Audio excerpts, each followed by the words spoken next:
1914 წელია. ერთ ხუთიოდე ქართველი მიდის ბერლინში. თვითონ ამბობენ რომ თქვენთან მივდივარ და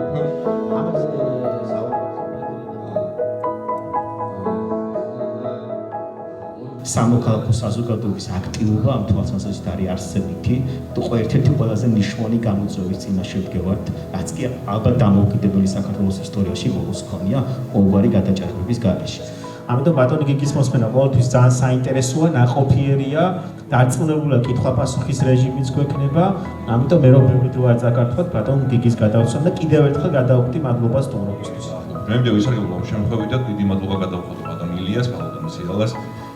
ჩვენი მოწვევისთვის, ამ თემების დაყენებისთვის, აი ამ რთულის პერიოდში და ასე. ტრაგიკული მოვლენების ფონზე, უკრაინაში რუსეთის პირდაპირ სამხედრო ინტერვენციის შემდეგ საქართველოსთვის გაიხსნა სრულად უნიკალური ერთჯერადი, მე ვიტყოდი, წარმოუდგენელი ფანჯარა. ქართველი დიპლომატებისთვის ეს იყო ოცნება, რომ როდესმე საქართველოს ყოფილიყო მიწვეული ევროკავშირში და შემდეგ კიდევ მიიღო კანდიდატი ქვეყნის სტატუსი. მე არ ვიცი სხვა რა შემთხვევაში როდის დაახლოებით რამდენი წლის შემდეგ გაგვეხსნებოდა და საერთოდ გაგვეხსნებოდა თუ არა. და დარწმუნებულია რომ საბოლოო ჯამში შევძლებთ ჩვენი ქვეყანა მივიყვანოთ აი იმ მიზნამდე, აი იმ დანიშნულებამდე, რასაც ქვია ევროკავშირი, რასაც ქვია დასავლეთი, რასაც ქვია ევროპული და დასავლური ცივილიზაცია. იცით თუ არა თქვენ რომ ევროკავშირს მიღებული აქვს ნობელის პრემია მშვიდობის დარგში. რამდენმა იცოდით ამის შესახებ მაინტერესებს, ცოტათი ინტერესდება. აი ძალიან კარგი, ძალიან ბევრი ადამიანები თვითონ შესახებ. ეს არის ორგანიზაცია, რომელმაც რეალურად 70 წელიწადზე მეტია უზრუნველყო ევროპის კონტინენტზე მშვიდობა და უსაფრთხოება. მოგესალმებით, დიდი მადლობა პირველ რიგში მოწვევისთვის, თქვენი მოგზაურობისთვის. თითქოს რაღაცა გვაკლია. სინამდვილეში მე-18 საუკუნის მონაცემებით საქართველოს, იმდროინდელი საქართველოს არაფრით ნაკლებად არ არის ევროპაზე. ანუ ქონდა რაღაცა პერიოდები, როცა წარმატებულები ვიყავით და როცა წარმატებულები ვიყავით, ამ პერიოდებით ვამაყობთ და ამ პერიოდებიდან რაღაცეები გვაქვს მუზეუმებში. საქართველოს ისტორია არის ძალიან ხანგრძლივი, 3000 წლოვანი არის. პირველი ქართული სახელმწიფოებრიობიდან მოყოლებული. ეს ისტორია შინაარსიანი არის. და იძლევა გარკვეულ გაკვეთილებს. ერთი გაკვეთილი ის არის, რომ ქართული ცივილიზაცია ვითარდებოდა და მდიდრდებოდა მაშინ, როდესაც ქვეყანა იყო გახსნილი დასავლური ცივილიზაციისადმი. და არის ერთი მოდელი რუსეთის უკანა ეზოში, იზოლაციაში და არის დასავლური სამყარო. ამიტომ ამ გაკვეთილებზე საუბარი მე ვფიქრობ, რომ არა მხოლოდ ზოგადად ისტორიის საცოდნელად არის მნიშვნელოვანი, არამედ პრაქტიკულობის თვალსაზრისითაც.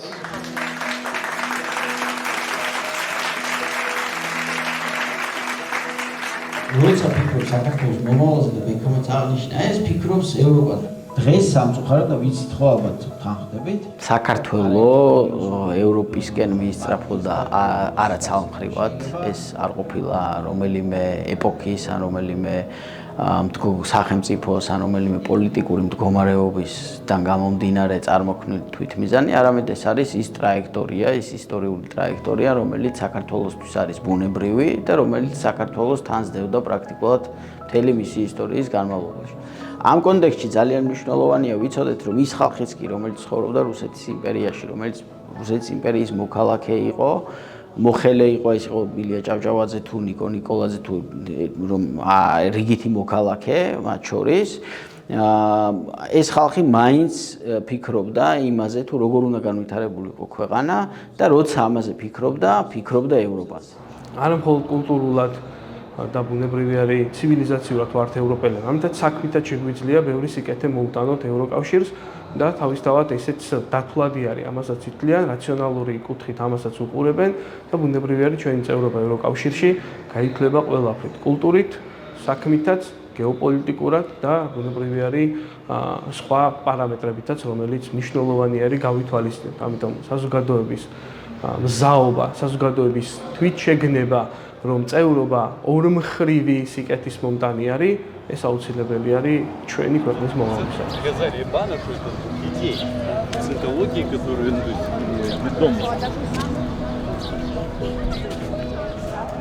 ჩვენ ვიცით, რომ მე-19-20 საუკუნეების ბიჯნაზე ბათუმი წარმოადგენდა ერთ-ერთ ყველაზე ევროპულ ქალაქს, რომელიც დაკავშირებულია ბუნებრივია ბაქოს ნავთობთან, რამაც ბათუმს უდიდესი მნიშვნელობა მიანიჭა როგორც ნავსადგურს და სწორედ ბათუმიდან გადიოდა ნავთობის უდიდესი ნაწილი ევროპის ქვეყნებში 1880-დან 1921 წლამდე 14-დან 21 ქვეყნის საკონსულო მდებარეობდა და ეს ყველაფერი შემორჩენილია ნაწილობრივ ბათუმში და ეს წარმოადგენს ჩვენი ისტორიის ერთ-ერთ მნიშვნელოვან ნაწილს.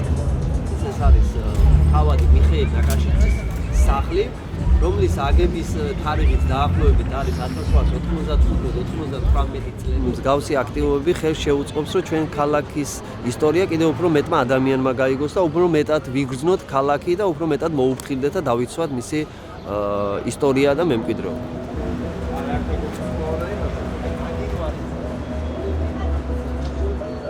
ეს სახლი ყველა ჩვენთაგან ასევე ვიცით, რომ აშენებული არის მე-19 საუკუნის 80-იან წლებში და ეს წარმოადგენდა კასპიას შავი ზღვის საზოგადოების, ასე ვთქვათ, ოფისს, რომელიც ააშენა ბარონმა ალფონს როტშილდმა.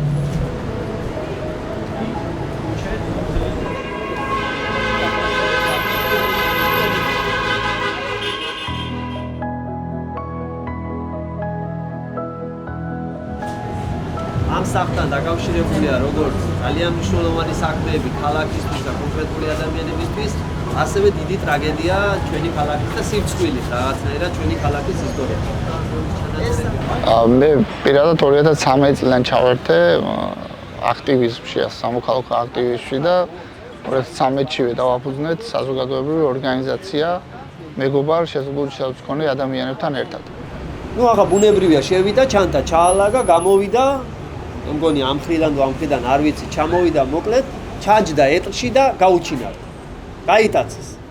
მე თუ რამე გამოცდილება მიმიღია, რომ თავისუფალი ცხოვრების, დამოუკიდებელი ცხოვრების და ასე შემდეგ, ანუ ეს ყველაფერი ევროპული გამოცდილებიდან მოდის, ან დასავლური უფრო ამერიკული და ევროპული გამოცდილებიდან აგვიგია, იმიტომ რომ გაცვლითი პროგრამებით სადაც არ უნდა წავსულიყავით, ყველგან აი კულტურული შოკი ჰქონდა, ის რომ გარემო როგორი მოწესრიგებულია, საზოგადოებას როგორი დამოკიდებულება აქვს შეზღუდული შეხედულების მქონე ადამიანებთან მიმართებაში, ხო?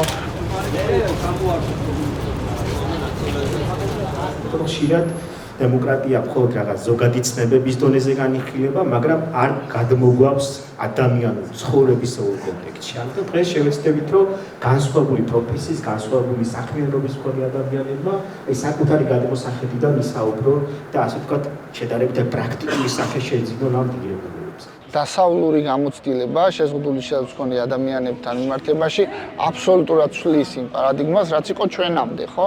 ანუ ევროპამდე, ასე ვთქვათ.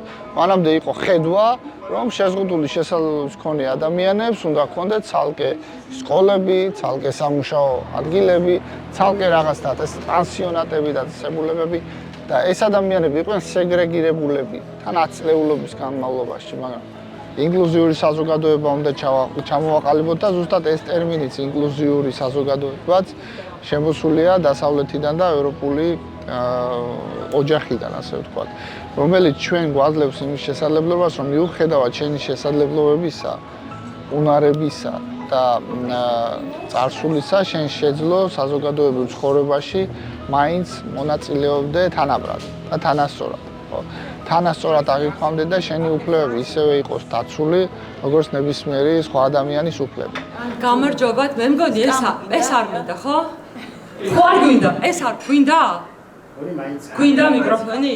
ევროპა ჩემთვის არის ხარისხის უზრუნველყოფა, სამართლებრივი სახელმწიფოს ჩამოყალიბება, თანაბარი შესაძლებლობების მიცემა ყველა ადამიანისთვის, დემოკრატიული გარემოს შექმნა, განათლების სისტემის განვითარება და სამოქალაქო საზოგადოების და ქვეყნის საჭიროებებზე მისი მორგება და უკეთესი საცხოვრებელი პირობები. ასევე ჩემთვის არის ევროპა მშვიდობა და ერთიანობა და ძალა, ისე როგორც ჩვენს გერბზე წერია, რომ ძალა ერთობაშიო, ზუსტად ესე არის ძალა ევროპაში დღეს. მქონდა პროექტი მრავალფეროვნების სახეები, რომელიც ასე ვთქვათ, რომელშიც მონაწილეობა მივიღე მე, სადაც ვსაუბრობდი იმ გამოცდილებაზე, რომელიც პირადად მიმიღია, რაც თავსაფრის ტარება დავიწყე. და იქ ვსაუბრობდი იმაზე, რომელსაც დღეს ძალიან ნათლად ვიმკით მთელი სამოქალაქო საზოგადოება და ეს იყო ტერმინი, რომელიც მე გამოვიყენე, უცხოდ აღქმა და უცხოდ მოხსენება, რომელიც რატომღაც დაახლოებით 8 წლის შემდეგ, 20-25 წელს, არამხოლოდ როგორც რელიგიურ თუ ეთნიკურ უმცირესობებს ამ ქვეყანაში, ნებისმიერ მოქალაქეს, რომელიც რაღაცა წინააღმდეგობას ქმნის, გახდა უცხო. ზოგადად ჩემი აქტივიზმში ჩართვა და დასავლეთთან ურთიერთობა დაახლოებით ერთად იწყება, იმიტომ რომ ის გამოცდილებები, რაც მე მქონდა როგორც რელიგიური უმცირესობის წარმომადგენელს, რაზეც მე ვსაუბრობდი, ის რა გამოწვევებიც იყო, სწორედ დასავლეთი აღმოჩნდა და ევროკავშირი და ამერიკა ამ შემთხვევაში ის რამაც მე დამანახა, რატომ არის მნიშვნელოვანი ზოგადად, მე რქვა სამოქალაქო აქტივისტი, ვაკეთებდე და მომქონდეს ცვლილება ზოგადად როგორც საკუთარი თავისთვის, რა თქმა უნდა, უკეთესობისკენ, ასევე იმ გარემოში, სადაც მე ვცხოვრობ, სადაც არიან უამრავი პრობლემის მქონე რელიგიური, ეთნიკური თუ სხვა ჯგუფის უმცირესობები, რომლებისთვისაც ზოგადად ძალიან მნიშვნელოვანია როგორც ადგილობრივი, ასევე საერთაშორისო მხარდაჭერა, იმიტომ რომ საერთაშორისო მხარდაჭერის გარეშე რეალურად დიდი ცვლილებების მოტანა შეუძლებელია. ამ პროექტის ეგიდით უმეტესობა მე მგონი ერთად ვიმოგზაურე, ძალიან ბევრი რამე ნახე, ძალიან ბევრი რამე ბუნებრივია ვერ ჩავატიეთ.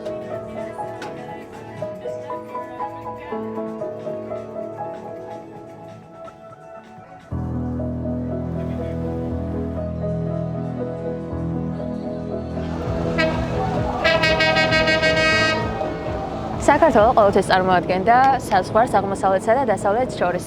ბათუმის ევროპული ქალაქობა არა მხოლოდ გეოგრაფიული კუთვნილება, არამედ თავისუფლება, სიტყვისა და მედიის თავისუფლება, განვითარებისა და წინსვლის საწინდარია.